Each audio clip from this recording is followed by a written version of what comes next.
Hi, this is Ava from Soul GPS. Welcome to my channel. I wanted to talk to you today about sleep deprivation and narcissism and how malignant personalities such as psychopaths, sociopaths, malignant borderlines, and narcissists, how they use sleep deprivation to hook you and then break you.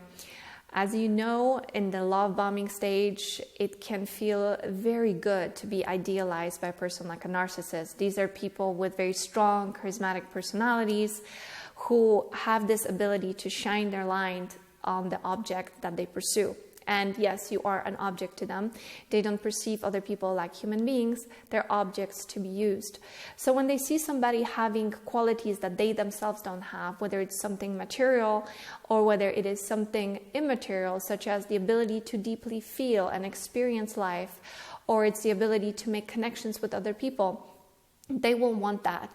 But because they can't have it just by being in your vicinity, they will get angry.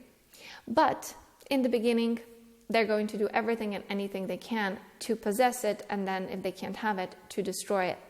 So what will they do? Number one, I'm going to give you a five-step process here in this video. In the first step process, they're going to make you feel like you're needed and like you're wanted and like you're the only person who can help them.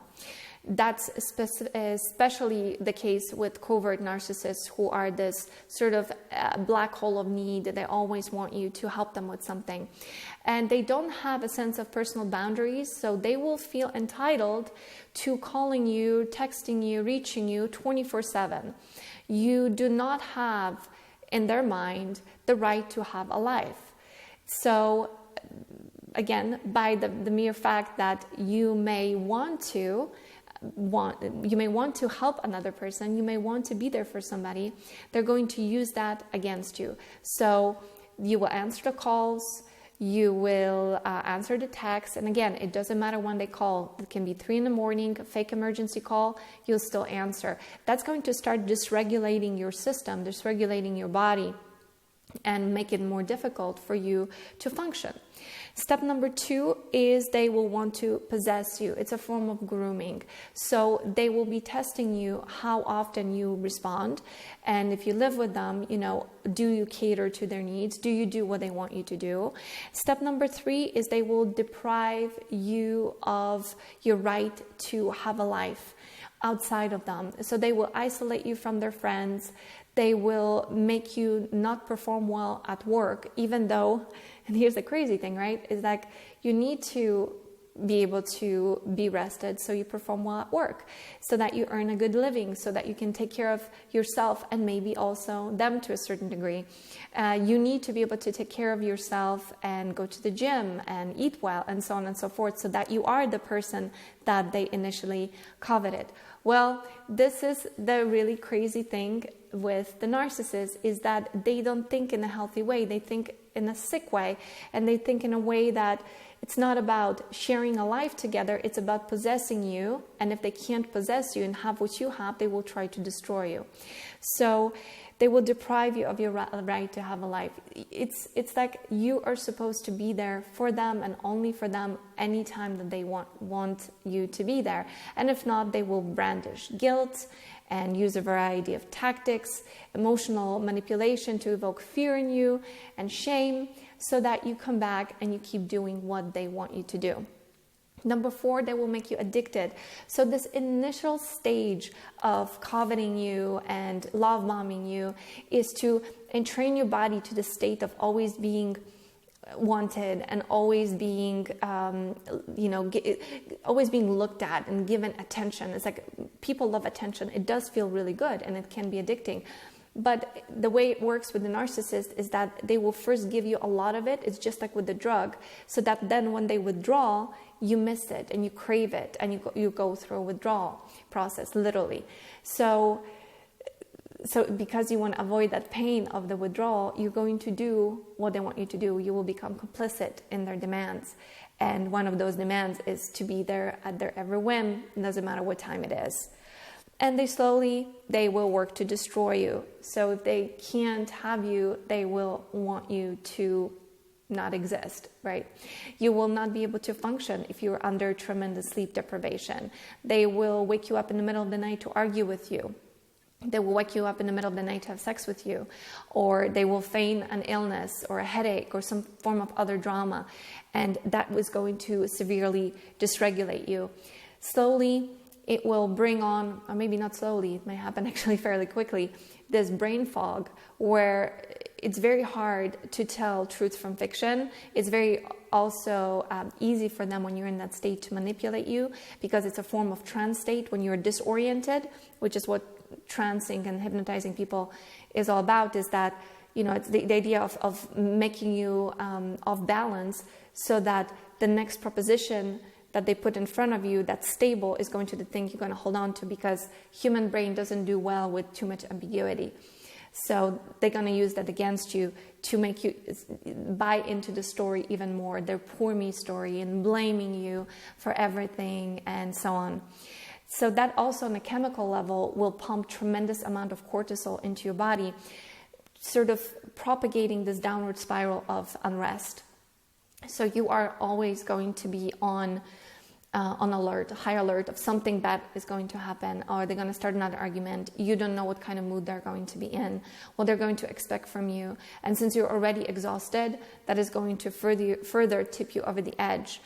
And the cortisol will destabilize your hormonal system, making it very difficult for you to function and to think straight. So again, it's this self-perpetuating downward spiral or negative feedback loop that will make you fall deeper and deeper into the fake reality of the narcissist. It's a vortex of need that will begin to stir within you, within yourself, that resembles the vortex of need that the narcissist lives in perpetually. So they will basically work on turning you into them.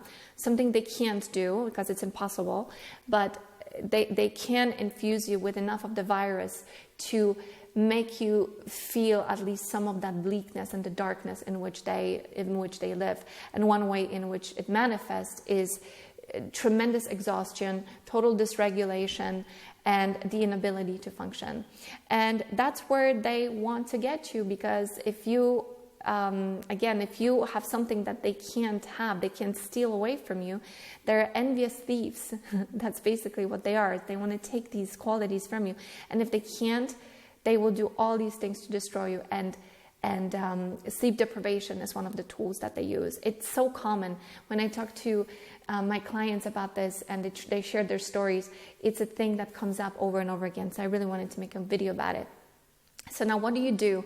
You know, after you've been through that relationship and you're coming out, you're super dysregulated, you're in high amount of stress, you're still teetering on the edge. Should I be with this person? Should I not? You're highly addicted and so on. Well, the first thing you want to do is practice self-care. And self-care is a concept that is so foreign to us, you know, shortly after we come out. Because why? We've been punished over and over and over again for wanting to take care of ourselves, whether it is making money, whether it is getting a good night's sleep, whether it is eating well or taking care of our bodies. All of that is absolutely fundamental for optimal functioning. And it is stolen from you when you're in this relationship. You're deprived of that. So a lot of people report feelings of guilt because they say, well, isn't it selfish to be caring for myself? No, it's not selfish. It is absolutely essential, because only if you're in a good state and you're able to care for yourself, are you able to care for other people, and are you able to make some decision for yourself. And when I mean caring for other people, of course, within reason, not to the point where you leave yourself behind. So you want to let your nervous system come down. And so taking about a year or so after coming out of a pathological relationship, I think is the absolute minimum. So let your nervous system come down. Begin to pay attention to better nutrition. Although first thing I would say you need to do is really sleep more and rest more. So schedule your time, structure your days in a way so that you can be sure that you get enough sleep. Then nutrition, more or less it happens at the same time. I actually just made a video on supplements and what to do, how to sort of fill up the bullet holes that are left over after this kind of a relationship in your body. So there are things you can do, but I would err on the side of a lot of greens, which are magnesium-rich foods. This is what I did. I'm not prescribing. I'm not a doctor. Just sharing what it is that I did. So I went for the detox diet. So I went pure and clean with a healthy amount of protein, so I can rebuild my cells, high mineral content, and so on, high nutrition, high hydration. What else? Taking walks and being in nature, that is so soothing to the nervous system. So these are some of the things that I would recommend. Good sleep, good nutrition, and some activity, ideally in nature, to slowly wean yourself out of this crazy world of the narcissist and remedy some of that exhaustion. So I hope this was helpful. Share below, subscribe. Oh, and if you're thinking of coming to Amsterdam to the workshop with me, you're more than welcome. I will be there in November 24th is the day of the workshop, and I will put some more information down below. Thank you so much for your attention. I hope this was helpful, and I'll catch you next time. Bye-bye.